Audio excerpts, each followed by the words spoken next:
The story starts and we see a man stood there, panicked, because he had unknowingly taken the lives of his own wife and children. As soon as he learned the truth, he decided to end his own life. Before dying, he mumbled something, and a mysterious smile appeared on his face. Within moments, the entire family was found dead by the riverside. The scene shifts.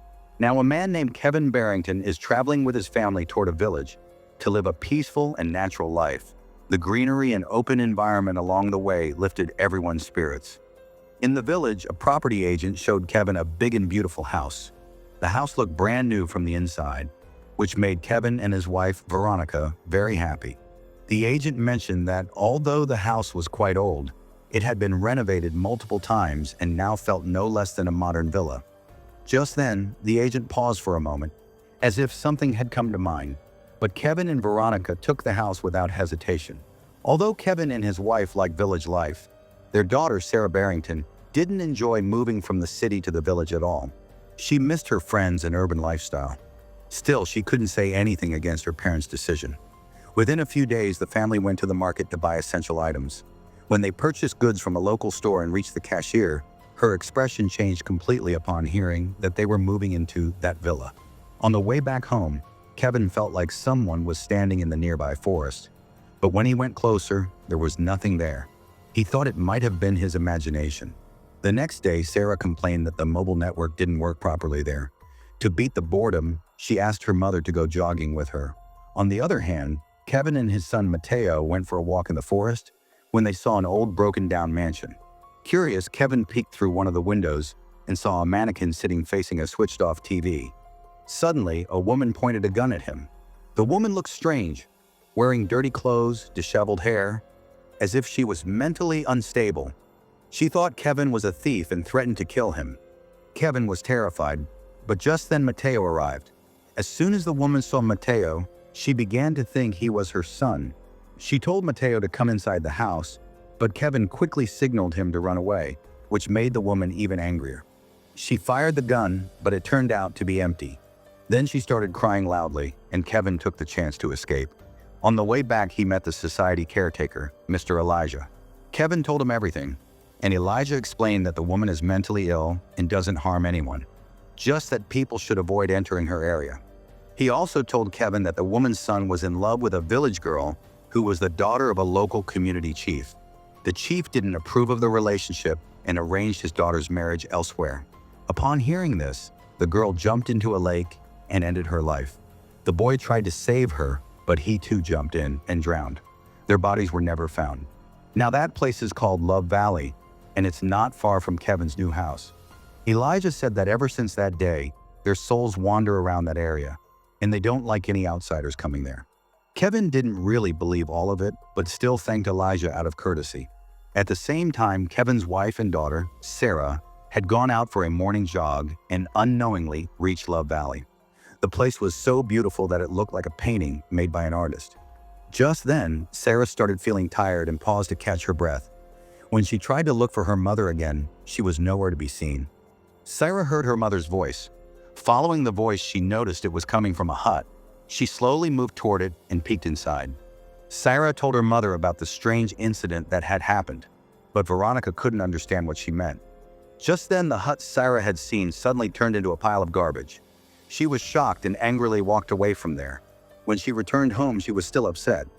Outside in the yard, Kevin was sweeping when he once again saw a shadow near the forest.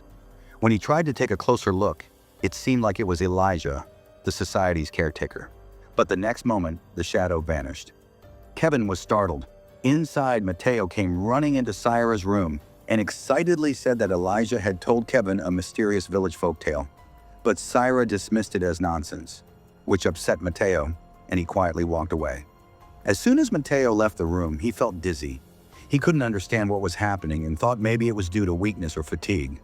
The next morning at breakfast, Sarah saw that Mateo was eating something strange. Something like blood was dripping from his mouth, and he appeared to be chewing on something. Sarah was shocked and screamed loudly. When Kevin unwrapped the item wrapped in paper, it turned out to be just grape peels. Sarah grew suspicious that Mateo had hidden the real item somewhere and began to search through his belongings. But Veronica stopped him and said, "Don't suspect anyone without reason." After this incident, the atmosphere in the house became heavy. Everyone went to their respective rooms, and the peaceful morning turned into tension.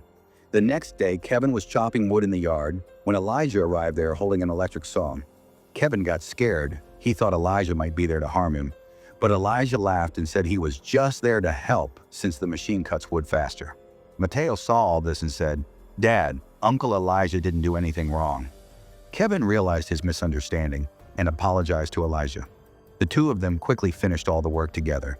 After finishing the work, Kevin asked Elijah, "You were in the forest yesterday, right?" "I saw you," Elijah said in surprise. "I haven't been that way in days." Kevin couldn't believe it. He was certain that the shadow he saw was Elijah. As the conversation went on, the atmosphere became tense, and Elijah left angrily. On the other hand, Mateo went alone into the forest to play. Suddenly, he saw a blurry shadow that disappeared in an instant. As Mateo tried to look at it more closely, a spirit started slowly walking towards him. When Kevin heard his son Mateo say that someone was following him, he immediately grabbed an axe and rushed outside. But despite looking all around, he didn't see anyone suspicious. Mateo said fearfully, "Was it a ghost, like in those old village stories?" Kevin explained to him that those were just made-up tales told to scare children. Mateo felt a bit relieved and tried to calm himself down. Later that night, while Kevin was passing through the hall, he felt like a shadow just moved in front of him. He quickly turned on the light, but there was no one there. Meanwhile, on the other side, Sarah heard some movement near the window. When she peeked outside, she saw a person standing out there. She got so scared that she hid in the corner of the wall. When she looked again, there was no one there. She thought maybe it was just her imagination, but then she suddenly felt dizzy and restless. Meanwhile, Mateo was in a deep sleep, but suddenly a strange noise came from his room. As soon as he opened his eyes, he saw a shadow on the floor, like that of a spirit. He screamed in fear. Kevin and his wife Veronica rushed into Mateo's room. After hearing Mateo, Kevin thought that he was just scared by scary stories and had a nightmare. But Sarah interrupted and said, "No, Dad, Mateo is telling the truth. I also saw something strange." Then at 4 a.m., the whole family gathered for a meeting. Kevin still didn't believe in spirits. He suspected that maybe the society's caretaker, Elijah, was behind all of this, possibly because he didn't like them living there. Veronica completely disagreed with Kevin, saying that it's wrong to accuse someone just because of a story. Just then, Mateo suddenly shouted angrily, "Be quiet!" Veronica was shocked that her son could talk to her like that. She moved toward him angrily, but Kevin stepped in and calmed the situation. Sarah was stunned. She had never imagined Mateo speaking to his mother like that. The next morning, Kevin again saw Elijah going toward the forest. When he quickly followed him, he found there was no path at all. Just then, he spotted Elijah's shadow running through the bushes in the distance. Kevin was now furious and began shouting loudly. In the evening, the whole family was having dinner, but everyone was silent. Just then, Veronica tried to get up after eating half her food, and as she lifted her eyes, she saw a dark figure roaming near the edge of the forest. Moments later, Mateo also saw that shadow, and eventually Sarah too saw the same figure moving between the trees. Kevin, frightened, rushed back home and started to take out his gun. Sarah and Mateo also came inside with him, but then something happened that no one could have imagined. It's as if Veronica came under someone's control. She suddenly picked up a knife and attacked Sarah. Kevin immediately restrained her, and Sarah quickly brought water and made Veronica drink it to bring her back to her senses.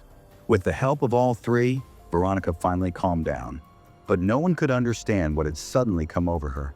The next morning, Kevin was furious. Seeing Veronica's condition, he assumed it was all Eliza's doing. He had always found her suspicious. In his anger, he took his gun and went straight to confront Eliza. Eliza replied calmly, "It's not right to accuse me without any proof." Kevin gave her a stern warning. "If you're seen anywhere near our bungalow again, no one will be able to stop this bullet." But there was a strange smile on Eliza's face, as if she were part of some game.